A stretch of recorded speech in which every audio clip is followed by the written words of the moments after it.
Hello, everyone. Welcome back to episode 3 of Unfiltered Wellness. I'm Gabe Jacobo here with my man Austin Main. Austin, what's going on, brother? What's up, man? Whipping it up in the kitchen as usual, getting Yep. everything ready for the day. Well, for the evening, I guess. Yeah, it is. I guess it is like halfway through the day at this point. But man, we had a little break in our scheduling and everything, but that's okay because it was for a good reason. Tell everyone why we had a little break. I had this thing called a baby. And she's awesome. She's super healthy. Mom's doing great, baby's doing great. So just took a couple weeks, pulled back on everything a bit, but everything's stabilized and we're good to go. Yeah, man, that's so awesome. Congratulations. Obviously, we've already been speaking off camera and doing all that good stuff, but it's really really awesome. I'm glad that you got to, got a healthy baby, got a healthy wife and everything's, you know, finding a new routine. So that's a lot of fun. And Literally. I know you know exactly whenever it comes to training, we move routines around how much it all changes. oh So my gosh, I know. And huge changes. it's huge. And that's part of what I wanted to talk about this week. In our last episode, we said at the end of the episode, we were going to talk about something that a lot of people, like, I feel like everyone's on one end of the spectrum or the other, and that's fasting. There is a thought process on one end where it's like you got to use it, it's super helpful, like, and there's X, Y, and Z reason. And there's the other end of the spectrum of people who are like, no, it's horrible, like if you drink bone broth during it, it doesn't even count, or you know. So I always hear both sides of the spectrum. It's actually so funny because I've actually got a couple people who have recently, just in the past like 3 or 4 days, reaching out to me about fasting. So That's with all that being said, you've got a new baby, you've got different life circumstances coming up, and then you're also making some changes to your nutrition. Are you incorporating a fast in your current regimen? And if so, how did you go about doing that? Ooh, good question. This is the only time in like the last year, over a year that I have like no fasting at all. I'm eating all the time. Windows are different. Like some days I'm waiting until 10. First meal starts at 10. Yep. So it's like an intermittent fast. It's still intermittent fasting approach at that point. That's going 14 hours without food, just to stay sensitive to it. But I'm really trying to control cortisol in this season of life, keep stress managed in place. That's one of the things with food. It's an anchor for the nervous system. You can Uh-huh. utilize certain aspects to actually help with that ha ha ha, like that sense of everything going crazy. Things like pumpkin seed, high in magnesium, dark chocolate for the for the properties it has. They refer to it adenos. That's not adenosine. I'm thinking the wrong word. Tryptophan. It's the bliss molecule. Starts with an A. I'll have to look it up. Yeah. I just say it's bliss. Anytime we make recipes right now, we try to include cocoa in it. For me or Kinley, just because it's such a good helper in this season. Yeah, absolutely.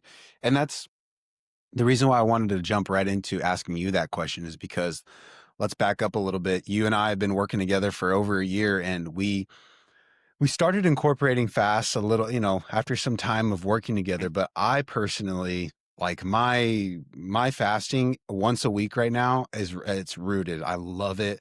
Um, the sleep that I get that night, the mental clarity, Hey, the energy, like it's, and it starts on Saturday night. I have my regular meals on Saturday night, and then I don't eat until sometimes 3 o'clock on Sunday, sometimes not till I do the full 24. And then sometimes, depending on the different training block I'm in, I might even go a full 36. So I won't eat till Monday morning. It all just depends. And it's all dependent upon your goals, where you're at with the training, and everything in between. So, with all that being said, I love fasting. And I've only ever really done it up to 36 hours, I think, at this point. I haven't really gone past wait that for yet. it. Just We're wait going for to. I know we are. I know we are. And I told you and Matt, I know there's a 5-day fast on my horizon at some point. We're not quite there yet. We don't um, need it in the middle of right now. It does not need it. I mean, like I still train in a 5-day fast, but it's not like let's reframe that. I work out whenever it's on a 5-day fast. I don't train during a 5-day fast. If you There you have go. an upcoming big training goal, like Yeah. you're praying for a high rocks competition or praying for a half marathon, like XYZ, and you're within, 8 week striking distance of that, I wouldn't necessarily say do this long duration fast at all. Right. That's still 12, 12, 20, 24, 36. I think those are fine. Yeah, and that brings up the kind of the point is like right now I've got High Rocks Dallas coming up very very soon, like like 10 11 days, and we're not doing anything longer than a 24-hour fast at the moment. It's 20 to 24. But when we were base building over the, over the summer, we were having 36-hour fasts. Like that was the goal because you could allow your body to do that, and we had different training thoughts. So I'm throwing a lot of stuff out there, but it's Your just your because. intensity is way higher now training wise than it was then. It's like, everything goes in this, like, we can use the salt container, like it's empty right now. Well, if we want to add stress, I can't overfill it. It's just going to spill over. Yep, Stress comes from a fast, comes from training, stress comes from a diet, stress comes from a very strict meal plan, stress comes like it all goes to the same container. And so you yep, just have to keep it balanced over time. I think our biggest goal in your off season, it wasn't necessarily like we were like, hey, this is a container we have. How can we turn it into this size? So now we can take in even more stress. We can yep. handle the intensity of a peaking block better and so forth. That's a great, and for people who don't watch the podcast, he basically just had an empty salt shaker, and he said, this is essentially the cap on what we can handle stress wise, and then he pulled out a can, and the more stress you can handle, the more volume, the more intensity, the bigger your floor, your base expands so you can handle more. And that's really, really important with The the floor bigger than fasting. stealing. There you go. So, give me the top three benefits of fasting when it comes to either performance and or wellness that you would say are the top things, top three. Performance and or wellness, top 3. I'd say number 1 is the relationship it gives you with yourself because it's a challenge. It's not just like, "Okay, I'm gonna do this." Like, there's moments where you really have to sit there and, like, ask yourself, like, "Well, why am I doing this? This is uncomfortable. I don't wanna keep doing this." And I think the stronger the inner man is, they talk about you can't measure the size of the heart like what's the saying? He's got like, people say he's got that Heart of a dog in him. lion. No. You can measure the size of man, you can't measure the size of the heart. There we go. There you go. And I think part of that actually comes from things like fasting. We can use tools like that to enhance quote unquote the size of the heart. I don't mean that physically. I mean like your spiritual strength, your relationship with yourself, stuff like that. The other two ones I'd say really beneficial would be nutrient partitioning. If you go in this fast, you're going to be that much more sensitive to your food coming out of it. The other thing I'd say, last but not least, would also be looking at digestive load. You're making it easier on your body to recover because it's not having to work to digest anything. I know it Hmm. sounds kind of counterintuitive, like, but I need food to recover. Yes and no. There's times and places for each. Yes and no. Absolutely. I love the number one, and I think a lot of it goes into it with this other side of it, the mental fortitude that comes with the relationship, and that's you have to be willing to be a little bit uncomfortable to elevate your life, right? I think a lot of Every time. people every time, yeah, the only way we grow is through uncomfortability, uncomfortable situations. It's a conversation, it's training, it's just life circumstances. But when we come out the other side, we're more resilient, we're more better able to tackle new tasks or anything that life throws our way. So I love those three, those three things you gave. Personal application. What have you found has been the biggest thing you notice Oh, whenever you use it? I honestly, it's so funny is when I wake up on Sunday morning, because typically that is during my fast, Mhm. is I feel like I'm like, by 11 o'clock, I feel like I'm ready to like run through a brick wall. I've got all this energy. I'm so like, I just got so much productivity. I feel good. Am I a little hungrier sometimes more than others? Yeah, of course. But that's not every time. Sometimes it's worse than others. But I just feel like I have like this mental clarity all day long. And like, I'm meal prepping, I'm cleaning the house, I'm organizing and working on my content. Like it's, I just feel like I have this lock being, you know, or this level being unlocked just by fasting. I feel the same. I do my biggest work days usually if I fast. Yep, I stole exactly. that from Alex Keekle. He's big optimization coach and this, that, and the other. And same way, same Yep. way. Yeah, and I think that's the cool part is like you can utilize fasting as a lever within your work week. So, for example, actually, with all that being said, let me throw a scenario at you. There's someone in my life who was actually asking me, as I was talking about earlier, about a fast. Okay, Okay. so knowing what you know, Austin, this individual, you know, lives a relatively, lower stress life as a Okay. whole. They work hard. They do very important work, and it is, in terms of community safety, things like that. Okay. They train for at least 4 times a week, for about 45 to 60 minutes at the very minimum. And they've been incorporating a 24-hour fast a couple of times. They did a 36-hour fast once or twice, and then they've done a 48-hour fast, and now they're thinking about the 72-hour fast. What would you say is the best way to number one, attack a 72-hour fast? And then number two, what would you do in terms of telling them how to break that fast and in terms of habits, supplements, food? Talk about that 72-hour fast. My brain immediately goes like, well, what does it look like when they don't fast? Can they do consistent without a fast, or they have to roll off the high from the fast? Because I feel like that's going to kind of dictate other things as well. But generally speaking, coming into a 72, they've done the things to set themselves up well for it. If you've gone through, if you've done a 36, you can do a 72. You can do a 3 day. Like it's easy at that point. The hardest day I think is the second day, and then Hmm. day three on a fast is really easy. Your body's just chilling at that point. So I'd say going through it, you just go. Salt is going to be your best friend. Having a few teaspoons throughout the day of salt is going to be extremely beneficial. And then the other parts of that, I'd say, obviously hydration, staying on top of how much water's coming in, having the salt coming in. But when you break in, I think is where the real magic starts to occur. Hmm. Because when we go to break it, now we're solidifying this gut microbiome's been entirely cleaned out. We have a new entire setup that we can take advantage of, but we've got to take advantage of it properly. And so having things like bone broth when you come out of it is extremely, extremely beneficial. I'd have that as the very first thing. I definitely wouldn't go grab fast food or this, that, the other. Cause like, well, I didn't have any food, so I can eat everything now. It's not, that's not the point. It's No. very far from the point.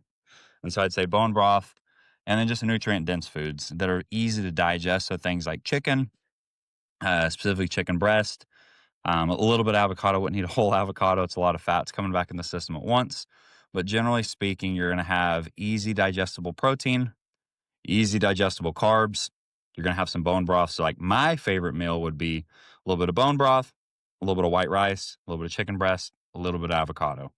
First meal back doesn't need to be a big portion, even though you're really hungry and you're like, oh, I could eat a lot of this. And it doesn't need to be a lot. It's just enough where you're like, cool. I put some juice in the engine, and now I can go top it off here later. You don't need to top it off with Yeah. that first meal. It'll lead to digestion overload, and you actually end up losing a lot of the benefits. You know, I'm going to pat myself on the back because I told them the water with salt.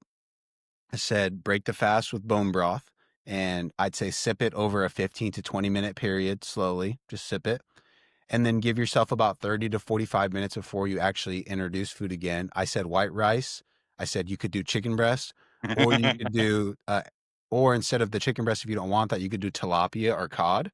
Easy As a digestible. Yep. Yep. I did miss I didn't have a little bit of avocado, so that would be something that they could incorporate. That But was just for potassium mainly, trying to get a mhm, potassium source in. That was also a little bit of fats to keep things just moving. I want to make sure as we're reintroducing food to the microbiome, we're given diversity. mhm. I just don't want to do too much diversity too quick. I also said sauerkraut. What do you think about That's sauerkraut? good. I like sauerkraut in that instance too. You do it Perfect. right then, or you could even wait till the next meal. Either one. Perfect. That's good. Okay. All right. Pat myself on the back. That's good. Um, so we're gonna keep this episode short because I wanted to kind of talk about something super simple and that people could incorporate. So if you are potentially looking at doing a fast, man, just start with the intermittent. If you ate at 7 o'clock at night last night for dinner, don't eat till 7 o'clock the next morning. If you can go till noon the next day, try doing that. Or once a week, try doing a 16, then try moving to 20, then try 24.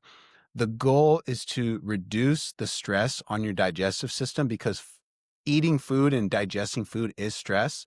So whenever you can allow your body to do other things with it or to go other places like without unless it's you're not always trying to break stuff down in your stomach. It's like, hey, I can focus on other things like work or like this, like that, like my Yeah, life. It'll make a big difference. I agree wholeheartedly on that. I think it's a great tool, just like any other tool. There's, certain times whenever we're building a house, we might need a saw. Other times we need an electrician. Like it just depends what time and what's going on when it's good to use certain tools. I think fasting is a tool that almost always can be utilized. Like I said, even now I still do an intermittent fasting approach. I might not do long fasts, but I still use a form of fasting. Yeah. Yeah, like even me, like I'm pretty sure if I don't have my morning smoothie, it's about 12 hours by the time I eat dinner to breakfast. So there's some form in there at some point. My last question, this is more of like a maybe a selfish question. So like the ocean electrolytes, Okay. the pump or even like the body bio, the electrolyte concentrate. We're not and for people who don't know, we're talking about these electrolyte concentrates that come in a liquid form. It's not the powder forms. It's not the name your brand. You put the scoop in there. It tastes so good, and you're like, oh, I love this flavor. It's a electrolyte concentrate. Would you incorporate that electrolyte concentrate during the fast, or just strictly stick to the salt? Both. Both. Both. Yeah. I'd use the salt and I'd use the electrolytes because for me, that's just what I do when I wake up. So I'm still gonna do that. I'll have a Kappa body bio. Yep. I'm still gonna have a Kappa body bio if I'm fasting. I don't necessarily like, well, now I need three of them. I'm just trying to keep consistency and routine at that sense. Absolutely. But I'll have my salts and all on my meals, so I needed to get it somehow. And that's whenever I'm like the teaspoon. We keep a little teaspoon in our big salt container, and I just use that. Perfect. So teaspoon. How many times a day? 2 to 3. 2 to 3. Okay. So If you're basically, if you're salting 3 meals, well, then take salt 3 times. yeah. So breakfast, or I guess wake up, body bio, salt in the about around lunchtime, maybe a body bio in the middle of the afternoon if that's when you work out, and then maybe a little Yep. salt before you go to bed. Exactly. Because I really like what you brought up, and you're like, a little bit of salt before you go to bed. You're trying to re-anchor the nervous system, give it electrolyte balance in that sense, like giving it enough. It's like quality salt. I don't mean just like your Morton's table salt. Like Redmond's real salt is phenomenal. Pink Himalayan salt's another good one. But generally speaking, if you can get some Redmond's, use some Redmond's. That'd be my top choice for that time period. Absolutely. Perfect. I love this, man. That's all we got for this week. We're Good talking week. about quick hitting things. We're gonna start getting on some guests here pretty soon. It's gonna be pretty sweet. So y'all be on the lookout for that. It's gonna be good. Anything you wanna leave with for the people before we head out? I'd be curious what people want to know. I mean, I've got a short list of different people I want to bring on, whether it be in the bodybuilding world, balancing father. I mean, there's so many different topics. I'd just be really curious what people want to know more about because we've got a list. I just want to see who to start with. Yeah, absolutely. The How about topics. this? Whenever I drop the new episode, we're gonna go ahead and drop it. Maybe either leave a couple of options or just leave a blank line. What do you want to learn about? Just That's good. something simple so that we can get some feedback and start talking about it. I So like it. I like it. perfect. Well, that's all we got for today, Austin. Thank you for being here. Thank you for talking about this. This has always been fun. As always, you can find us on Instagram. Mine is GBlockJacobo. You can also find me on YouTube at GabrielJacoboJr. And you can find me on TikTok at GabrielJacoboJr as well. Austin, where can they find you? Instagram's always the easiest. Austin.main underscore. That is the one. Find me there. There's TikTok. I'm just not super active on there. I need to get it all linked up, but I don't use TikTok a lot yet. Gabe is the content creator. He knows what's going on. Check out his YouTube. I always have a great time doing my cardio. I always listen. I always check in on videos when I'm doing my cardio. So Yep. it's a good piece to get to watch. I really enjoy it, and it only gets better and better every single week. So Appreciate that. They're fun to make. I appreciate it. But that's all we got for you folks. Check in on the next episode and we'll see what we have to talk about. Otherwise, peace. see ya.